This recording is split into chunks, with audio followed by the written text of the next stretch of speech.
Fatture false per oltre 471 milioni di euro, IVA evasa per oltre 100 milioni di euro e 3 persone denunciate.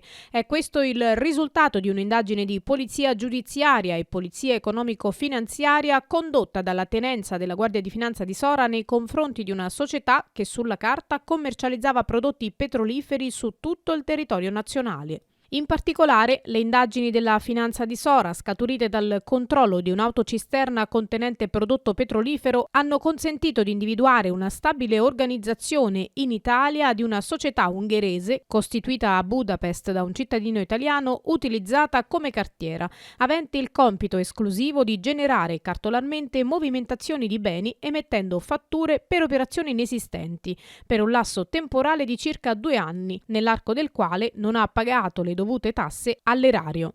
L'organizzazione aveva sede a Roma, dove in un piccolo ufficio venivano stampate le fatture, risultate poi relative ad operazioni inesistenti.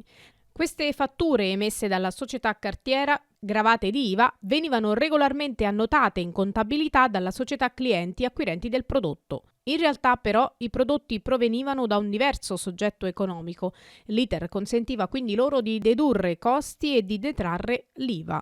Per fornire un'apparenza di legalità al tutto, la società, cliente della cartiera e destinataria delle fatture false, effettuava il pagamento tramite bonifico bancario, con l'importo gravato di IVA. La cartiera però non versava l'IRA all'erario, annullando il debito attraverso l'utilizzo di altre fatture relative ad operazioni inesistenti.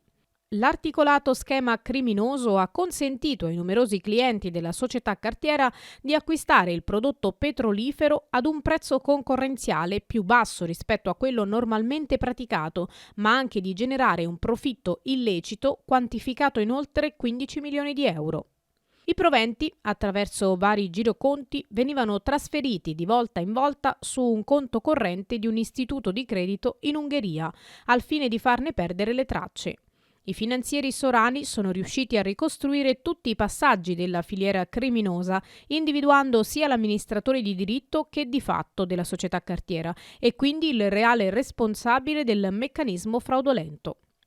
Al termine delle investigazioni è stata quantificata un'IVA evasa per oltre 100 milioni di euro, determinata dall'emissione e dall'utilizzo di fatture relative ad operazioni inesistenti per oltre 471 milioni di euro, mentre nei confronti della persona beneficiaria della frode è stato proposto il recupero a tassazione dei proventi illeciti per un ammontare di oltre 15 milioni di euro.